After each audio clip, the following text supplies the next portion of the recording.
Welcome in, everybody. This is Brandon with Hazard County Aquatics.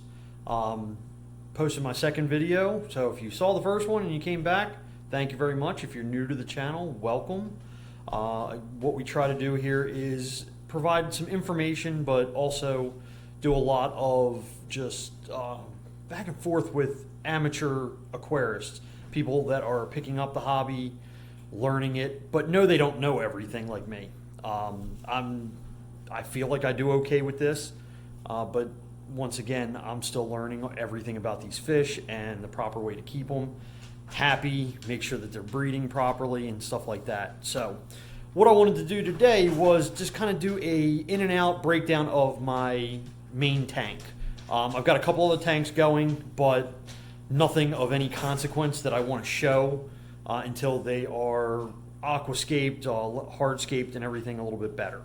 So I'm going to kind of go top to bottom with my tank, what kind of substrate, filters, everything about it that we can possibly go through. Let me know if you have any questions about what I use or if you have any suggestions for what we can do to better this tank. So once again, this is my 125 gallon aquarium. Starting down at the bottom, this is the first time I've ever used sand as my substrate. And what we've got going on here could be because aquarium sand is very expensive.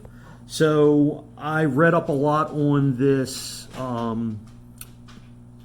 diamond blasting sand, black diamond blasting sand. It is completely inert, so it does not mess with the water chemistry or anything, and it looks really, really good. It's nice and clean. My tank is due for a vacuum this weekend, so that's why we kind of got a little bit of a mess going on right now. But when it's nice and clean and vacuumed out, everything looks really, really clean and crisp on it. The reason I went with that instead of regular sand, you can use pool filter sand or play sand. I wanted the black look. I didn't want the actual sand color. I wanted to kind of go with a little bit of a darker look to my tank because I want the fish colors to really pop. As for my hardscaping, these are Sayri stones. I got them from Amazon. They do an 11-pound bag. It's really, really cheap. Talking about cheap also, when you're talking about the sand, not to backtrack too much, but aquarium sand goes for roughly $20 to $25 for a 5-pound bag. And to get the 120 to 130 pounds that I would need for this aquarium, it would cost me way too much. So the black diamond blasting sand, you get it at Tractor Supply Company, and it runs about $10 for a 50-pound bag. So I was able to do this whole tank with 3 bags for 30 bucks.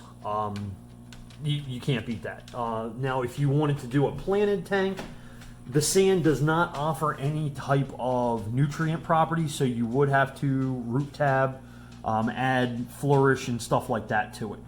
Anyway, back to the stones and everything. Like I said, Sayru stone, got that from Amazon, 11-pound bag. It was like $24.99. Got 2 of them.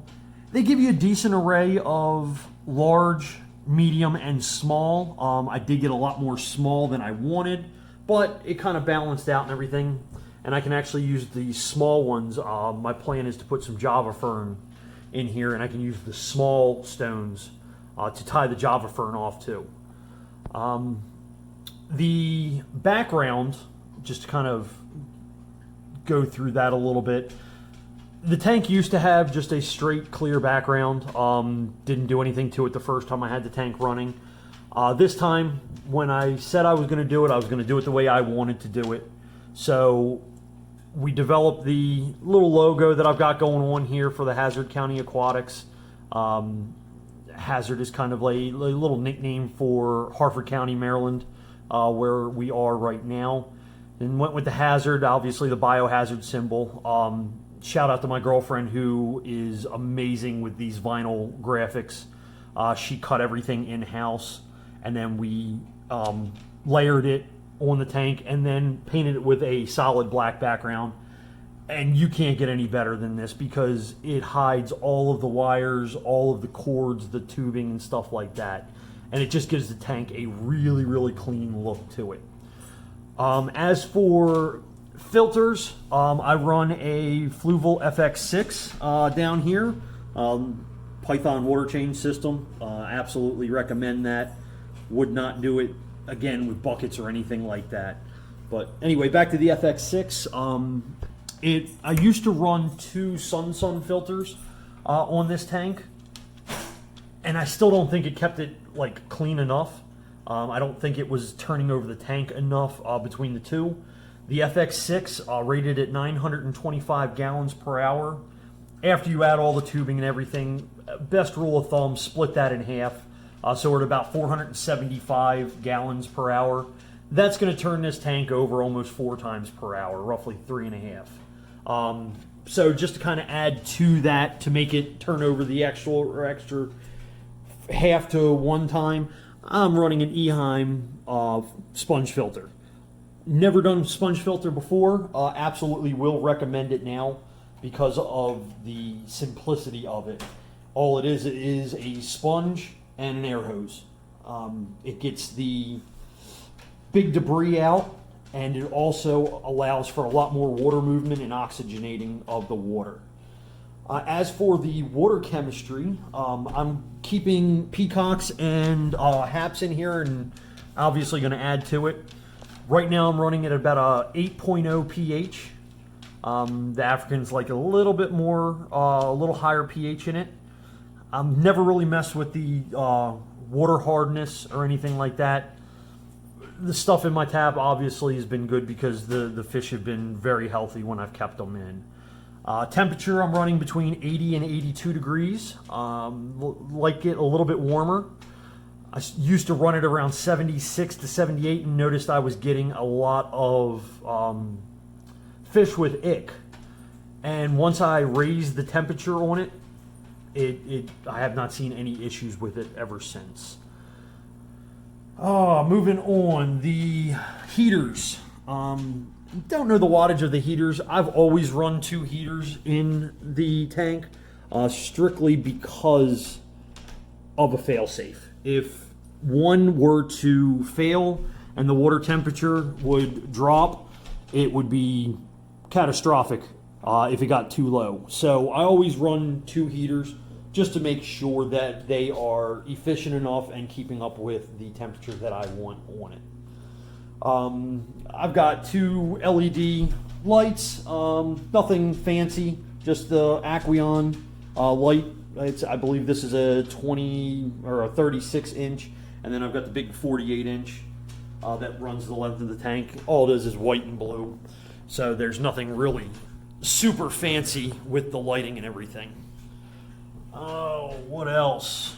Right now, as for fish in here, if you saw my first video, I've got 3 Venustus cichlids. Got them from PetSmart. They are doing really well. Haven't seen much growth since the last video I posted, which I didn't expect to because it's only been about a week and a half. Just picked up 2 Chinese algae eaters. There's one back there behind that rock, and the other one's hopefully busy doing his job. Sorry about that. Recording this on my phone, got a text from my girlfriend who is out drag racing right now, so sorry about that. It kind of caught me off guard. But anyway, back to it. Did find the second algae eater. He's down there. They're real small, but I used to have one that actually was the oldest fish in my tank when I first had this up, and he was roughly 6 to 7 inches, so they get pretty big. I've got 2 extra large plecos. They need to do some growing. They were in a smaller tank. Here's one right here. So they've got some growing to do, but they should be nice and comfy in this the bigger tank. Second one's up under the rock. I don't know where he is right now, and then I did just pick up this guy right here, that is a red Empress. I don't know if you can see him blending into the rocks there. But hopefully, he's a little young to know whether he is male or female. But hopefully, we got a male there because once they color up, they are absolutely gorgeous. Had one in the original tank. Unfortunately, with that tank going up, but he was fantastic looking. He was one of my favorite fish that I've ever seen. Other than that, that's about it for this episode. Don't know what else I'm going to end up doing with this channel, but we're going to keep posting videos like this. Once I get all the other tanks up and running, hopefully I can do a tour of all my tanks, kind of give you a breakdown of the fish and everything in there. They won't be as long because I won't go through everything, because I'll probably keep the water and the substrate and stuff like that the same. So, again, thank you very much for checking in with me. If you enjoy this, let me know. Leave me some comments. If you want to hit that subscribe button. It's going to be a small channel. I don't have very much expectations on number of people that will be watching it. But I'm here for a little bit of entertainment, and this is something new for me that I wanted to try. So, again, thank you very much for checking this out. If you, again, have any questions, wanted to let me know that I'm doing something wrong, doing something right, please leave a comment, and I'll get back to you as soon as I can. Again, thank you for watching, and I appreciate the support. Thank you.